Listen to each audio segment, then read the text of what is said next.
اعوذ باللہ من الشیطان الرجیم، بسم اللہ الرحمن الرحیم۔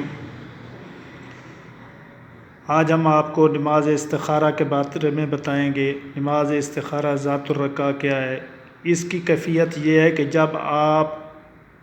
کوئی کام کرنا چاہیں تو خدا سے استخارہ کرنے کے لیے کاغذ کے 6 ٹکڑے کر لیں، ان میں سے 3 ٹکڑوں پر لکھیں بسم اللہ الرحمن الرحیم، خیرات من اللہ العزیز الحکیم، لفلاں بن فلاں نات الافعل، اور دوسرے 3 ٹکڑوں پر لکھیں لا تفعل، لیکن جہاں پہلے ٹکڑے پر افعل لکھا ہے آپ کاغذ کے ان 6 ٹکڑوں پر مصلے کے نیچے یہ کام کریں، رکھ دیں اور 2 رکعت نماز ادا کریں۔ بعد از نماز سجدے میں جا کر 100 مرتبہ کہے استغفر اللہ برحمتہ خیرۃ فی عافیۃ، استغفر اللہ برحمتہ خیرۃ فی عافیۃ۔ پھر سجدے سے سر اٹھا کر بیٹھ جائے اور کہے اللہم اغفر لی واختر لی فی جمیع اموری فی یسر منک وعافیۃ۔ اس کے بعد کاغذ کے ان ٹکڑوں کو ہاتھ سے بائیں ملا دے اور پھر ایک ایک کر کے ٹکڑوں کو باہر نکالے کہ جن پر افعل لکھا ہوا ہے، اگر متواتر ایسے 3 ٹکڑے نکلیں کہ جن پر لا تفعل ہے لکھا ہوا ہے اس کام کو انجام نہ دے، اور جن پر افعل اور دوسرے پر لا تفعل تو پھر یکبار 5 ٹکڑے باہر نکالے، اور افعل ہے اور 3 پر افعل ہے اور 2 پر لا تفعل ہے تو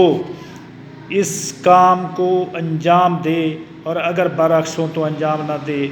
مؤلف کہتے ہیں استخارہ کے معنی ہے خیر طلب کرنا، لہذا جو کام انجام دینا چاہیے اس میں خدا سے خیر طلب کرے، اور روایت ہوئی ہے کہ نماز شب کے آخری سجدے میں 100 مرتبہ استغفرو خیر طلب کرنا مستحب ہے، استغفر اللہ برحمتہ کہے۔ نافلہ صبح کی آخری سجدے اور نافلہ زوال کی ہر رکعت میں اسی طرح خدا سے خیر طلب کرنا مستحب ہے۔ یہ بھی جاننا چاہیے کہ علامہ مجلسی نے اپنے والد ماجد صاحب سے نقل کیا ہے کہ انہوں نے اپنے استاد شیخ بہائی رحمۃ اللہ علیہ سے روایت کی ہے کہ انہوں نے کہا کہ ہم نے اپنے اساتذہ سے سنا ہے کہ جو حضرت قائم آل محمد اجل اللہ فرجہ کے استخارے کے بارے میں گفتگو کر رہے تھے، جو تسبیح پر کیا جاتا ہے، وہ یوں کہ تسبیح کو ہاتھ میں لے کر 3 مرتبہ محمد و آل محمد پر درود بھیجے، پھر تسبیح کے کچھ دانے کو اپنی مٹھی میں لے کر 2 کر کے شمار کرے، پس اگر 1 دانہ بچ جائے تو اس کام کو انجام دے، اور اگر 2 دانے بچ رہیں تو انجام نہ دے۔ فقیہ اجل صاحب جواہر نے جواہر الکلام میں نقل فرمایا ہے کہ ہمارے معاصرین میں ایک استخارہ زیر عمل ہے جسے قائم آل محمد اجل اللہ فرجہ کی طرف نسبت دی جاتی ہے۔ اس کی کیفیت یوں ہے کہ دعا پڑھنے کے بعد تسبیح ہاتھ میں لے کر اس کے کچھ دانے مٹھی میں لے لے، پھر انہیں 8 کر کے شمار کرے، اگر 1 دانہ بچے تو اچھا ہے، اگر 2 بچے تو ٹھیک نہیں ہے، اگر 3 بچ جائیں تو اس کے لیے احتیاط اختیار ہے کہ اس میں فعل ترک کرے یا نہ کرے۔ اگر 4 بچ جائیں تو یہ دوسری نہیں ہے، اگر 5 بچیں تو بعض حضرات کے نزدیک اس میں رنجی و مشقت ہے، بعض کہتے ہیں کہ اس میں علامت ہے، اگر 6 دانے بچے تو خوب اور اس کام کے انجام دینے میں جلدی کی جائے، اگر 7 دانے رہ جائیں تو اس کا حکم 5 دانے بچ جانے کا ہے، اگر 8 بچ جائیں تو یہ چوتھی نہیں ہے۔ یاد رہے 8 بچ جائیں یا کوئی دانہ نہ بچے، یاد رہے کہ اس کتاب کے 6 باب میں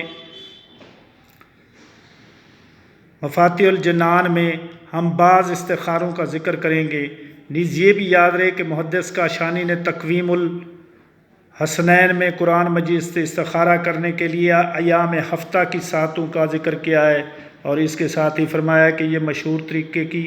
بنا پر ہے، اور اہل بیت اطہار سے اس بارے میں کوئی حدیث دستیاب نہیں ہوئی۔ چنانچہ فرماتے ہیں استخارہ کرنے کے سلسلے میں اتوار کا دن نیک ہے ظہر تک، پھر عصر سے مغرب تک، پیر کا دن نیک ہے طلوع آفتاب تک، پھر دوپہر سے ظہر تک اور عصر سے عشاء کے آخری وقت تک،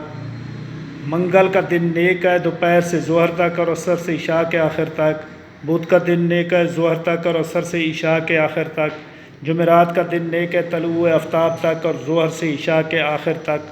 جمعے کا دن نیک ہے طلوع آفتاب تک اور زوال سے عصر تک، اور ہفتے کا دن نیک ہے دوپہر تک اور زوال سے عصر تک۔ یہ محقق طوسی کی کتاب مدخل منظوم سے نقل کی گئی ہے، تو اس لیے اس کے مطابق آپ کو عمل کرنا